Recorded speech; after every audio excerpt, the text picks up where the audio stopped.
Ayan, mainit na tanghali mga kapiks. So lakad naman ulit kami ni Patpat papuntang school.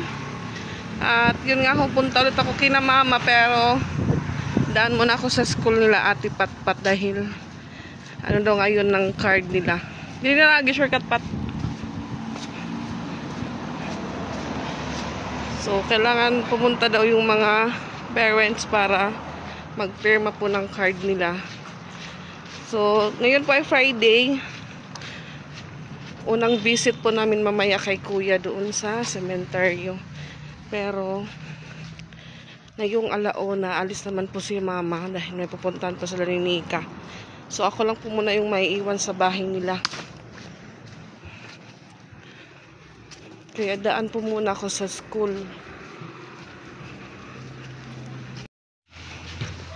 Hindi na lang po namin sinabay si Piyang dahil sakay naman siya kay Ate Lani. Sobrang init na kapiks. Mag-aalauna na po. So kaya pala nilagyan dito ng bagong yero dahil yung lumang pader sinira. Sinira yung lumang pader. Papalitan po ng bago.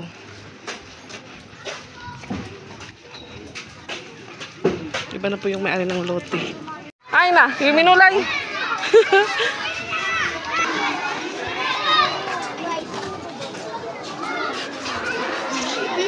Ang init.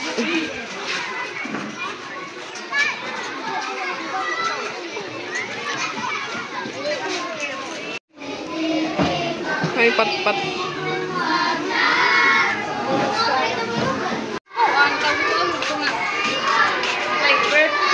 Agi yung kanang PhilHealth lagi adto ti.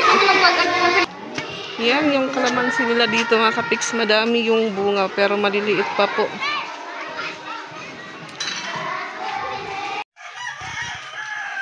So ayan, on the way naman po kami sa bahay nila, mama. At yun nga ho.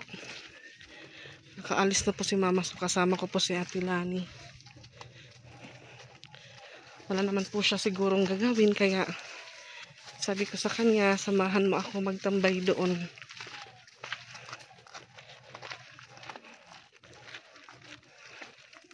Irabalay, medyo na kanan bunay. Oo, ganda mama.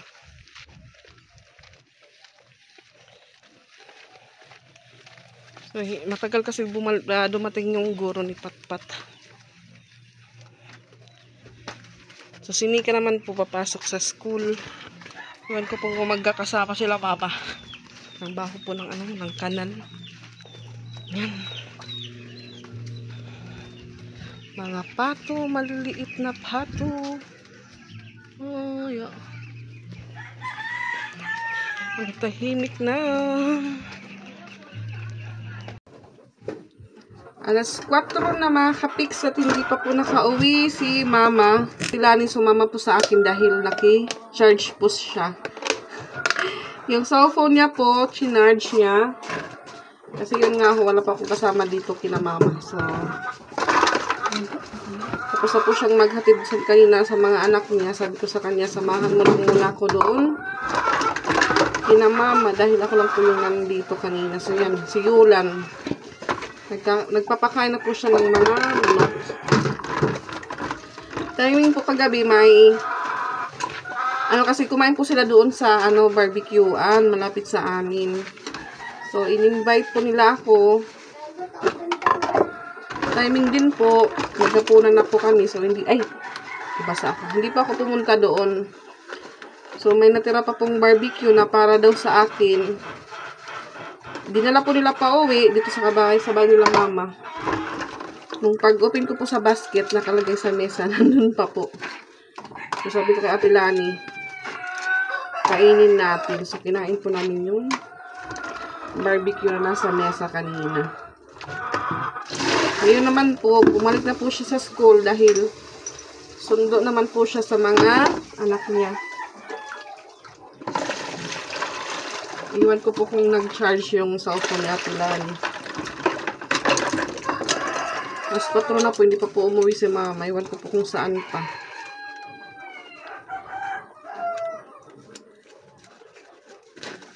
First Friday of the month, mga kapiks. So, hindi po kami nakabisita nung unang Friday dahil sa pamahiin ko, kailangan yung papa tsaka yung tatay at nanay lang muna yung bibisita doon. So, hindi po sila nakabisita nung una dahil si papa po may biyahe.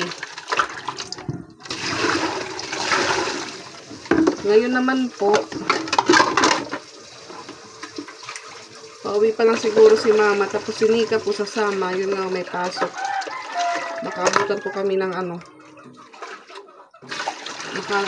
abutan po kami ng alas 5 before pa makapunta kay kuya. So mag-maxing lang po kami papunta doon para medyo mabilis lang.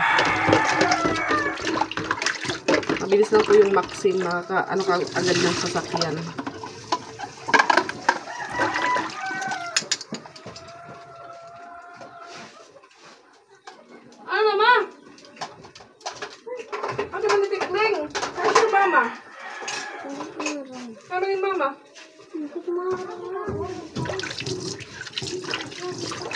Pisos iton. Ayan, punta po kami sa bahay nila Nika. Ayan si Mikay. Sumasalubong kay Mama Lo. Pagkano mag-bless? Ha, tipat-pat. Umagi na nga di.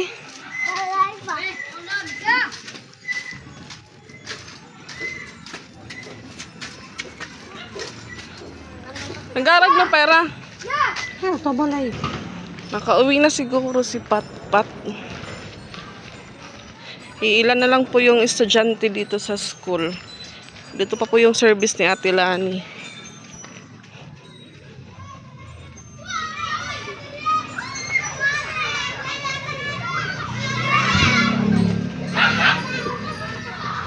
Ada pa mati-pat-pat? Mati-pat patada pa? Nick! Tana!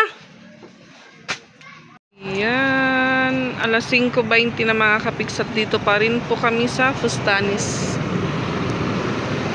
Babagal po na mga kasama ko. Ayan si Mother. Maray pa motor. Nasa gilid na. Tsaka wala pa po yung Maxim na book po namin. At yan si Mikay, parang papunta po siya sa school. With bag and baonan po ng tubig. Ang kukulit po ng kasama namin.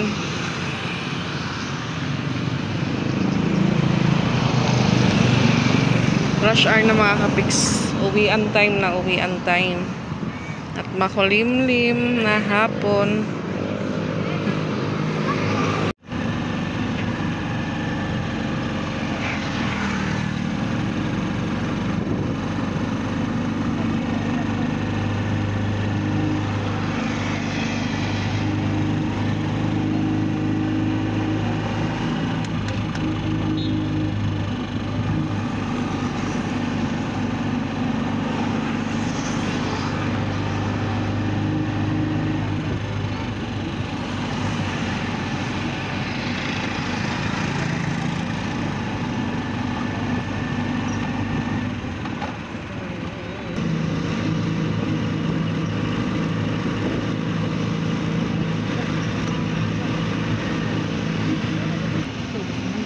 Masok-sok na iya.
Nauro niya, di ba? Baha. Yes, patira.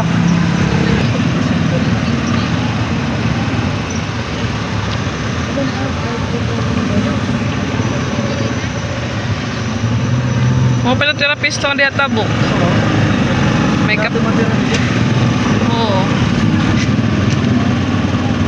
Mga tinaw ko.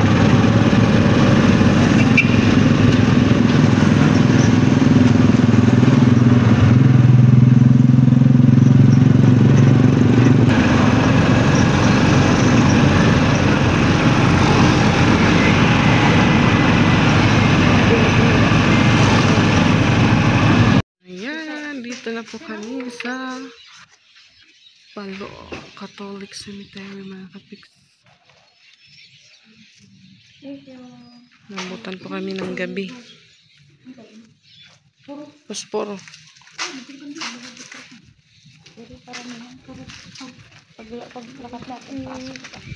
Oo pa nga gabi.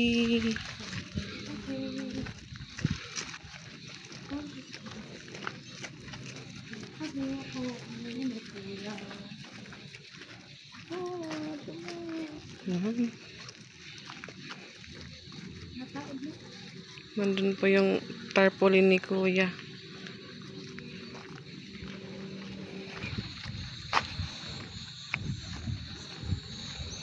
Tabi-tabi apoy. Ay, kagwapo sa aming Kuya.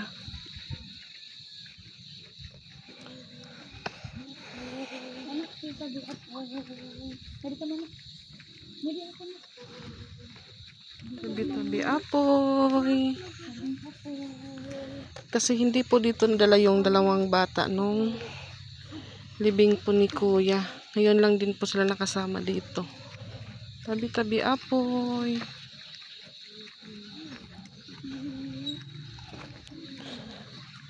Simula po nang inilibing si Kuya. Ngayon lang kami nakapunta ulit. Hello, Kuya.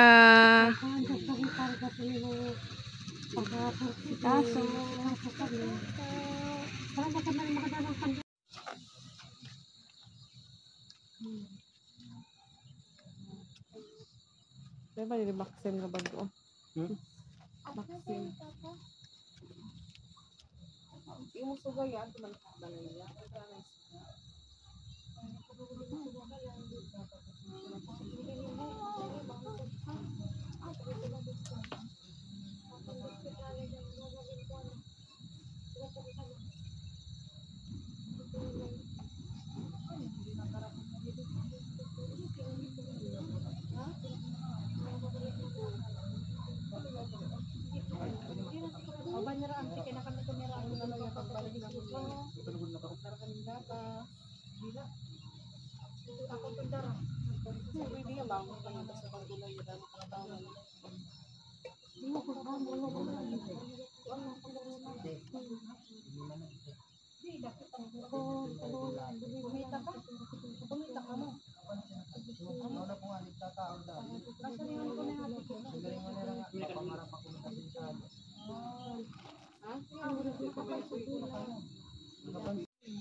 Kwan pa after 3 months confer ba?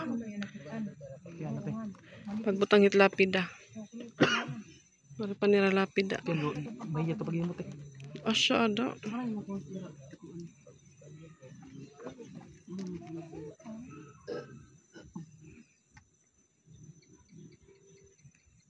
Ano pingan ka nga da Kuya ubos ano?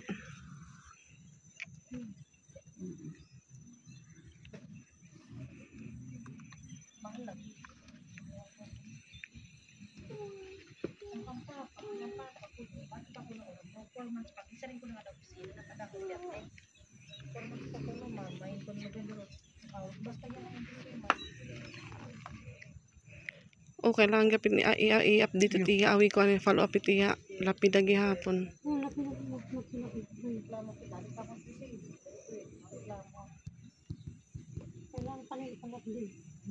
Kuya Robert tangay mag-follow up ini.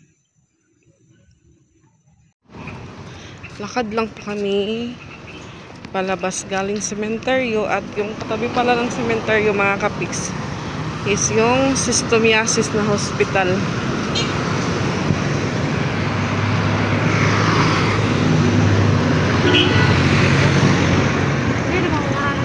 Ara nilang iloy rat kuan Cystomiasis.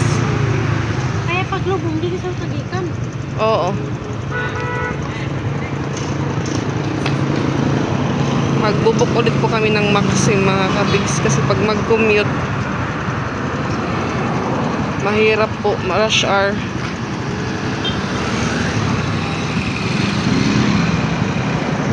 Ito po yung hospital ng Cystomiasis.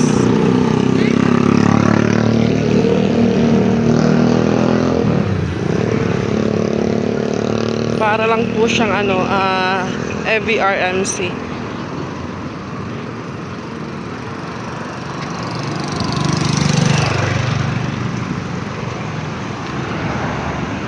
Hanggang doon sa unahan.